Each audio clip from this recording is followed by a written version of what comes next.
आज Doubtnut app download करें। Doubtnut पर अपने सभी गणित, रसायन विज्ञान, भौतिक विज्ञान और जीव विज्ञान के डाउट्स का करो सफाया। बस प्रश्न की फोटो खींचो, एक ही प्रश्न को क्रॉप करो और तुरंत वीडियो सोल्यूशन पाओ। अभी डाउनलोड करें। प्रश्न दिया हुआ कि घर्षण कम करने एवं घर्षण बढ़ाने के लिए तरीके लिखिए और समझाइए कि घर्षण का उतना ही महत्व है जितना कि भोजन का। तो पहले तो हम लोग समझते हैं कि घर्षण होता क्या है। तो घर्षण, ठीक है। तो अगर हम किसी भी ठोस वस्तु पर कोई दूसरी वस्तु रखते हैं, ठीक है। तो अगर मान लीजिए अगर हम किसी भी ठोस वस्तु पर किसी दूसरी वस्तु को रख दें, तो जो हम कह सकते हैं पहली वस्तु तो दूसरी वस्तु को स्पर्श कर रही होगी, ठीक है, स्पर्श कर रही होगी। तो वो एक दूसरे को ऐसे स्पर्श करेंगी कि जो हमारी पहली वस्तु है, तो अगर हम पहली वस्तु को खिसकाते हैं, ठीक है, तो अगर हम पहली वस्तु को खिसकाएं तो दूसरी वस्तु है वो उसको खिसकने के लिए क्या कर रही होगी, उसकी गति की विपरीत दिशा में बल लगा रही होगी। मतलब कि ये कि अगर हम इस वस्तु को ऐसे खिसकाएं तो जो ये वाली वस्तु है इस पर कैसे विरोध कर रही होगी, ये इस पर इस तरह से बल लगा रही होगी, ठीक है। तो जो ये बल होगा तो इस बल को हम क्या कहेंगे, घर्षण बल बोलेंगे, ठीक है। तो इससे हमें साफ समझ आ रहा है कि घर्षण बल क्या करता है, घर्षण बल गति का विरोध करता है, गति का विरोध करता है, ठीक है। तो इसका मतलब क्या है कि जो घर्षण बल होगा वो गति के विपरीत दिशा में लग रहा होगा, गति के विपरीत दिशा में, गति के विपरीत दिशा में लग रहा होगा, दिशा में लग रहा होगा, ठीक है। और अगर जो है इस घर्षण का मान कम रह गया, ठीक है, तो ये वस्तु खिसक जाएगी। लेकिन अगर इस वस्तु ने घर्षण इतना ज्यादा लगाया तो क्या होगा, तो जो ये वस्तु है वो खिसक नहीं पाएगी, चाहे आप उसको कितना भी धक्का दे लो, ठीक है। तो इस प्रकार हम कह सकते हैं कि घर्षण वह बल है जो दो तलों के बीच हम कह सकते हैं सापेक्षिक स्पर्शी गति के विपरीत लगता है, ठीक है। तो स्पर्शी गति का विरोध करता है, हम कह सकते हैं स्पर्शी गति के विपरीत लगता है, ठीक है। तो इस प्रकार यह है कि घर्षण बल जो है वो गति का विरोध करता है और जब दो वस्तुएं एक दूसरे को स्पर्श कर रहे होंगे तो इस स्पर्शी गति का विरोध करेगा वो, ठीक है। तो और जो है अगर हम उसके उदाहरण देखें तो आप उदाहरण ऐसे देख सकते हैं कि जैसे कि मान लीजिए कि ये हमारी कोई सतह है, ठीक है, और या फिर मान लेते हैं ये हमारी मेज है, ठीक है, ये हमारी मेज है और इस मेज के ऊपर मैं करा एक किताब रख दी, ठीक है, इस मेज के ऊपर मैं करा एक किताब रख दी। तो जब आप मेज के ऊपर किताब रख दोगे, ठीक है, और जब आप किताब को खिसकाओगे, ठीक है, तो किताब को खिसकाओगे तो क्या किताब को जैसे आपने हाथ लगाया तो क्या तुम नीचे गिर जाती है, ऐसा नहीं होता है ना।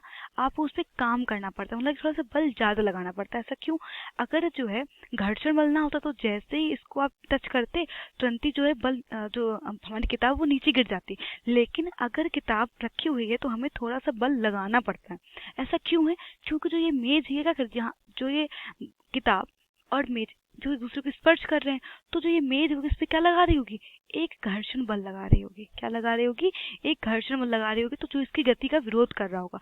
तो इसलिए तुम्हें ज्यादा धक्का लगाना पड़ता है और तभी जो है कुछ समय बाद ही हमारी किताब जमीन पे गिरती है। ऐसा नहीं होता कि आपने तुरंत छुई और तुरंत जो है नीचे गिर गई, ठीक है। तो इसलिए हम कह सकते हैं कि घर्षण बल गति का विरोध करता है, ठीक है। तो और अगर हम देखें कि घर्षण का अगर हम और महत्व देखें, ठीक है, तो पेड़ पर चढ़ना, तो अगर जो है घर्षण बल ना लगता तो क्या पेड़ पर चढ़ पाते भाई, अगर जो है घर्षण बल नहीं लगता तो आप पेड़ पे बिल्कुल नहीं चढ़ पाते। क्यों, जैसे हम पेड़ पर चढ़ रहे हैं तो पेड़ पर चढ़ते हैं तो होता क्या है, जो जैसे ही हमारे पैर पेड़ की सतह पे छूते हैं तो होता क्या है कि उस सतह पर वो सतह कैसी खुरदुरी है, तो खुरदुरी होने के कारण वहां पे क्या लग रहा है, घर्षण लग रहा है, ठीक है, मतलब कि हमारी गति का विरोध हो रहा है, ठीक है। तो इसलिए क्या करते हैं हम आराम से जो है पेड़ पे चढ़ जाते हैं क्योंकि हमारी पकड़ मजबूत हो जाती है। और सोचिए अगर वहां पे घर्षण बल काम ना कर रहा होता तो आप पेड़ पे चढ़ ही नहीं पाते, आपके हाथ पैर बार बार फिसल रहे होते। और इसका आप सीधा सा एग्जाम्पल देख सकते हैं, मान लीजिए कि घर पे फर्श है, ठीक है, उस फर्श में अगर आप साबुन का पानी डाल दें तो साबुन पानी क्या होता है, चिकना होता है, और जैसे ही आप उस फर्श पे चलोगे तो बार बार क्या होगा, आप गिर रहोगे। क्यों, क्योंकि वो फर्श कैसी हो गई है, वो चिकनी हो गई। तो उस सतह पे क्या हो गया है, हम कह सकते हैं एक स्नेहक बल कार्य करने लगा है, ठीक है। तो स्नेहक बल क्या कर रहा है, स्नेहक बल घर्षण बल के विपरीत होता है। या हम कह सकते हैं वो फर्श इतनी ज्यादा चिकनी हो गई है साबुन के पानी डालने से कि उसमें जो घर्षण बल का मान है वो कितना हो गया, बहुत ही कम हो गया है। और घर्षण बल का मान बहुत ही कम होने से आप या हम कह सकते हैं कि अगर साबुन का पानी पड़ा हुआ है फर्श में तो आप बार बार फिसलते हैं क्योंकि वहां पे घर्षण बल कम हो गया है। ठीक है, तो और अगर घर्षण बल ना होता तो क्या आप खाना चबा पाते? ठीक है, खाना चबाना मतलब आप कह सकते हैं भोजन को चबा चबा के खाना, क्योंकि दांतों के बीच में क्या लगता है? घर्षण बल लगता है।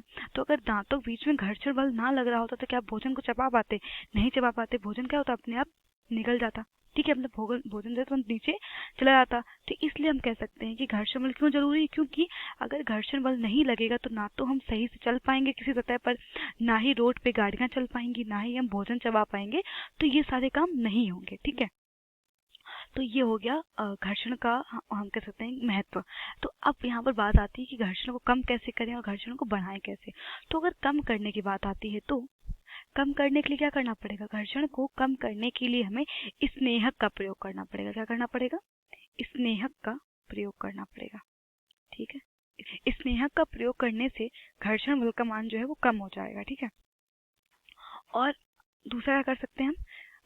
सतह को चिकना करना। ठीक है, स्नेह का प्रयोग करने से बेसिकली वही होगा कि सतह चिकनी हो जाएगी। ठीक है, दूसरा क्या है? अगर हम द्रव्यमान को कम करते हैं, ठीक है, तो अगर द्रव्यमान कम होगा तो क्या होगा? तब भी जो है घर्षण बल का मान कम होगा। ठीक है, तो देखिए अगर इसको मैं समझ सकते हैं कि मान लीजिए कोई एक भारी गाड़ी है। ठीक है, तो एक भारी गाड़ी हो और एक हल्की गाड़ी है। ठीक है, तो अगर जो है हल्की गाड़ी होगी तो हमारी जगह रोड चिकनी है। ठीक है, तो हल्की गाड़ी तो आराम से निकल जाएगी। ठीक है, जबकि अगर जो भारी गाड़ी होगी तो भारी गाड़ी क्या होगी?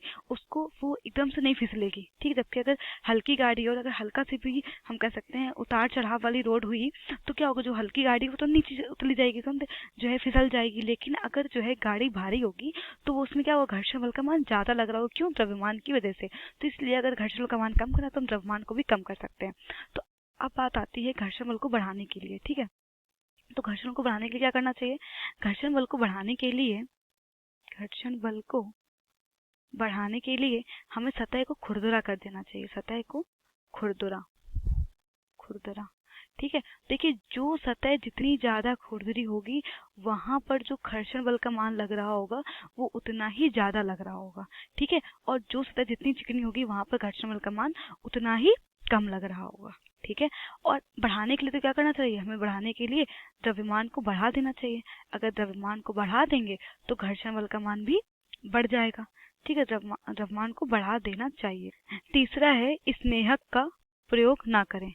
ठीक है, स्नेहक का प्रयोग ना करें। जैसे मान लीजिए अगर मशीनों में हम लोग क्या करते हैं? ग्रीस का प्रयोग करते हैं ताकि क्या हो? जो घर्षण बल का मान है वो कम हो जाए। तो अगर हम ग्रीस का प्रयोग नहीं करेंगे तो क्या होगा? घर्षण बल का मान रगड़ उसमें ज्यादा उत्पन्न होगी। ठीक है, तो रगड़ अगर ज्यादा उत्पन्न होगी तो मतलब क्या? वहां पे घर्षण बल का मान भी ज्यादा होगा। तो यही हमारे प्रश्न का उत्तर है। ठीक है, कक्षा 6 से 12वीं से लेकर नीट, IIT, JEE वो एडवांस के लेवल तक 1 करोड़ से ज्यादा छात्रों का भरोसा। आज ही डाउनलोड करें डाउटनेट ऐप या व्हाट्सएप करें अपने सारे डाउट्स 8400 400 400 पर।